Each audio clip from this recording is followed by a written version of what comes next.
E aí pessoal, tudo bom? Nessa aula de hoje nós vamos dar continuidade ao assunto Revolução Francesa, um assunto que nós já falamos numa aula anterior, nessa playlist, e é muito importante que vocês retomem aquela aula. Eu já vou deixar aqui no card para vocês lembrarem do contexto da França pré-revolucionária, ou seja, quais foram as principais causas da Revolução Francesa, tá certo? Nós já vimos isso. Nessa aula de hoje nós vamos compreender que a França passou a querer reformas políticas. Os franceses buscavam reformas, né? Para tanto, se criou uma Assembleia Nacional Francesa. O objetivo aqui era criar uma nova Constituição, fazer uma reforma política e retirar poderes de Luís XVI, que era o rei da França, tá certo? E é curioso observar a forma como era composta essa Assembleia Nacional. Por que eu digo isso? Porque dentro dessa Assembleia, ao lado direito, sentavam os que a gente chama girondinos. Os girondinos, galera, era um grupo que representava a alta burguesia, ou seja, os grandes comerciantes, grandes industriais, e eles defendiam reformas, mas eles não queriam reformas tão radicais não, tá certo? Percebam que eles não queriam reformas que ampliassem a participação popular, por exemplo, das camadas mais baixas da população. Eles não pretendiam isso. E eles também eram conhecidos como partido de direita. Havia, galera, também os chamados jacobinos. Os jacobinos, eles já, diferentemente dos girondinos, eles pretendiam reformas mais radicais, reformas mais duras, mais urgentes. Eles eram representantes ali dos pequenos camponeses, dos sans-culottes, os trabalhadores urbanos muito empobrecidos, tá certo? Para os jacobinos, era muito importante que o Estado garantisse o bem-estar da população, mesmo que para isso fosse necessário, por exemplo, desrespeitar a propriedade privada. Se for interessante para o Estado tomar a propriedade privada de um nobre e distribuí-la entre os pequenos camponeses, então os jacobinos acreditavam que era importante sim fazer isso. E eles sentavam à esquerda. Percebam que é daí, galera, que vem até hoje as expressões ou os conceitos na política de direita e esquerda, tá bom? Havia também a planície também conhecida como pântano. Eles sentavam ao centro desse parlamento, dessa assembleia, e eles eram chamados também de partido de centro. Esse partido de centro, galera, ora tendia para os interesses girondinos e ora votava a favor dos interesses jacobinos. Então, o partido de centro ele ficava ali e, de acordo com a situação, ele ficava mudando sempre de lado, tá certo?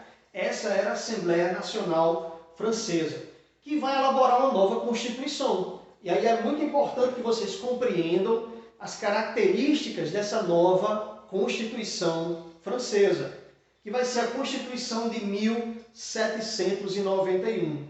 Galera, essa Constituição tem como principais características a criação de uma monarquia constitucional ou uma monarquia parlamentarista.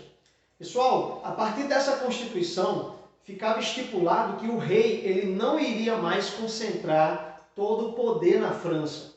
O rei ele não iria mais governar sozinho, mas o poder ficaria distribuído entre o rei, entre o tribunal e entre também o parlamento. Porque a partir desse momento o poder estava dividido. Havia agora uma tripartição dos poderes, onde havia o poder executivo, que era o rei, um poder legislativo, que eram de deputados eleitos de forma vitalícia, e o judiciário, que eram os juízes. Então percebam, galera, que diferentemente da França pré-revolucionária, nesse momento o rei ele perde poderes, porque ele não governa mais sozinho, tá certo? Lembre-se sempre disso.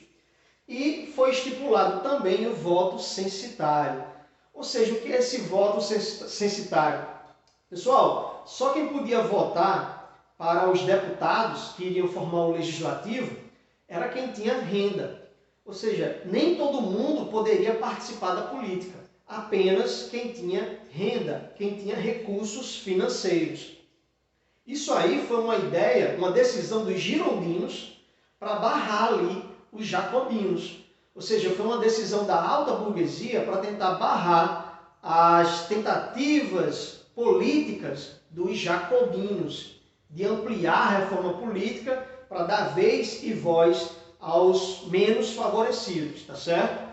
Galera, preste atenção que ainda em 1791, o rei Luís XVI, ele parecia que estava concordando com essas reformas, ele parecia que estava cedendo, mas na verdade ele estava planejando era fugir da França.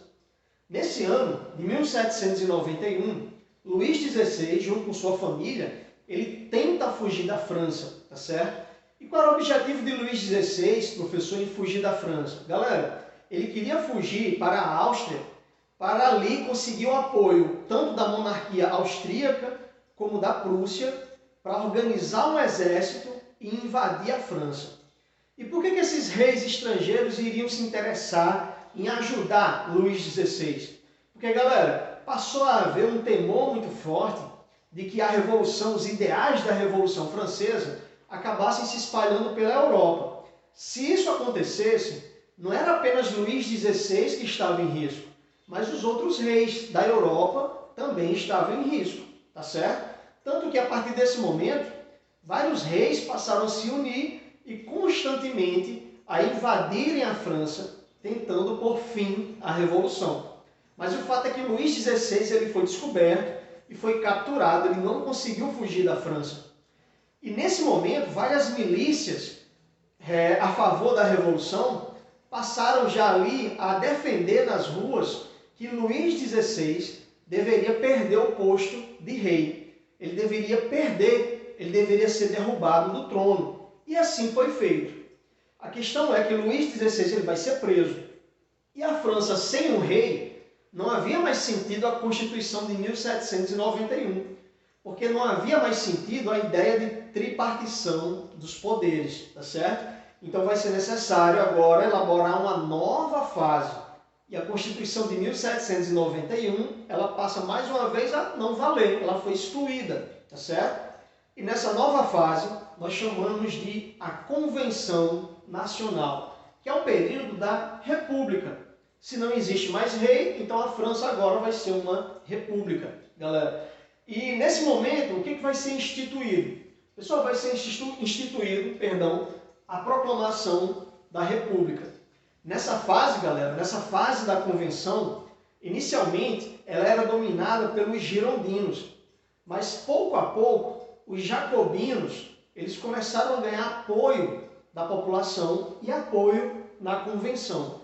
Tanto que a convenção passa a ser dominada pelos jacobinos, que tinha como principal líder Robespierre, tá certo? Então, quais vão ser as outras medidas que a Convenção Nacional vai adotar para a França? Simples. A gente vai ter a criação do calendário da Revolução.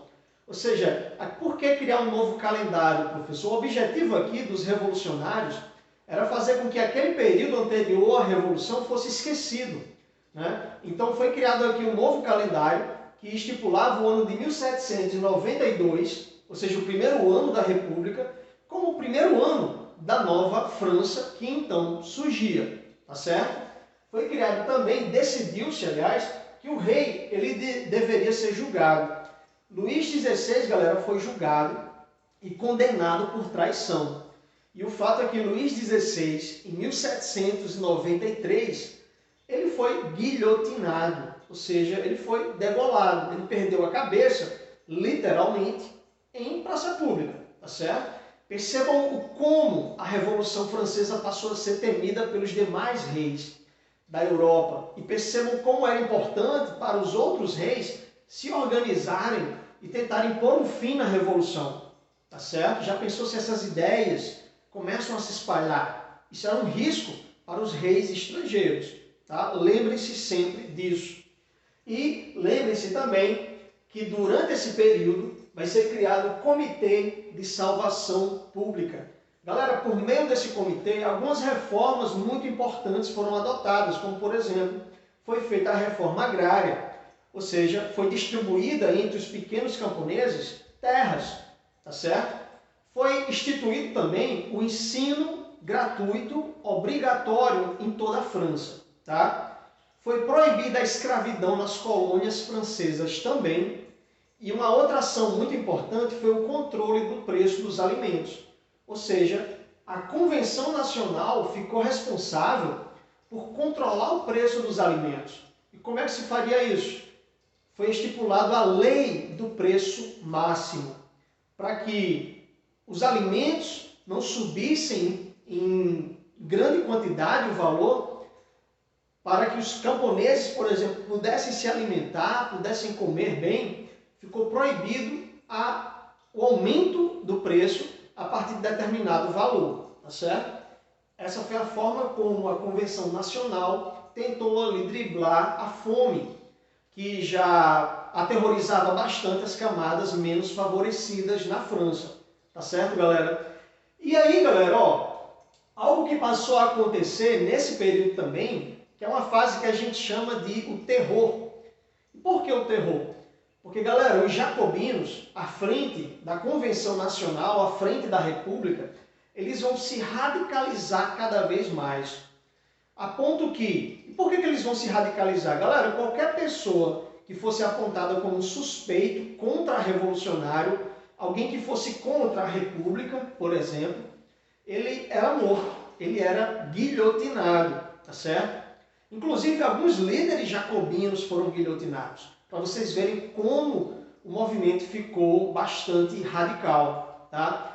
Estipula-se que entre 1792 e 1795, na França, cerca de 35 mil pessoas foram executadas a partir da Convenção Nacional sob o comando dos jacobinos, ok? E esse período, que a gente entende como o período do terror, faz com que o governo jacobino ele comece a entrar em descrédito, ele comece a entrar em crise, porque passou a ser um governo muito violento. Some-se a isso a miséria que era causada porque vários países estrangeiros continuavam a tentar invadir a França para acabar com a Revolução. Então isso gerava uma crise econômica muito forte. E aí, galera, que os girondinos eles vão invadir a Convenção e vão dar um golpe. Inclusive, eles vão prender o líder jacobino, Robespierre, que vai ser morto. E esse golpe, a partir desse golpe dado pelos girondinos, lembrem-se, os girondinos eram a alta burguesia, não é? Era o partido da direita. Essa nova fase a gente vai chamar de o diretório, que é quando os girondinos resolvem tomar o poder, eles dão um golpe e tomam o poder. Quando a gente fala em diretório no assunto Revolução Francesa, lembrem-se que agora é a vez da alta burguesia estar no poder, mais uma vez, tá certo? Que vai a partir de 1795 até 1799.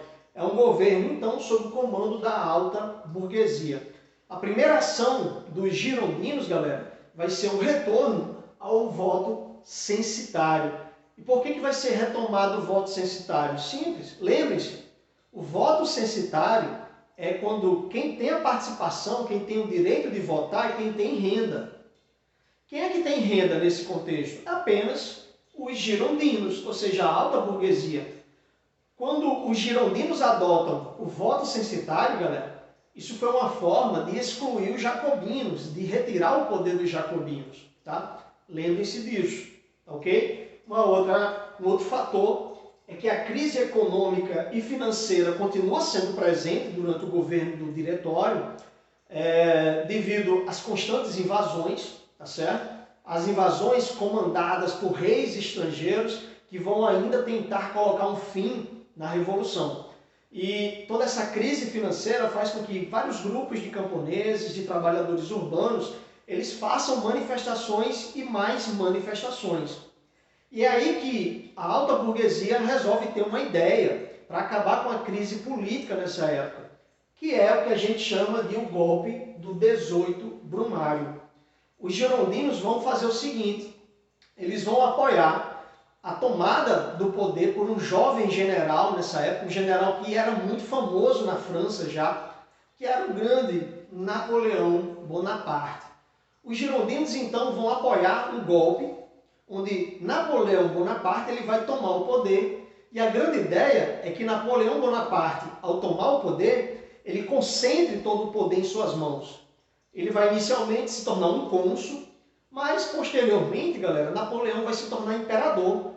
E a grande ideia, por que Napoleão vai ter o apoio da alta burguesia? Simples, porque a ideia aqui é que Napoleão consolide os valores, os objetivos da alta burguesia. Se a alta burguesia quer manter os jacobinos fora do processo político na França, se a alta burguesia quer controlar ali os pequenos produtores, os pequenos trabalhadores, então vai ser importante que mantenha-se nesse momento um governo autoritário.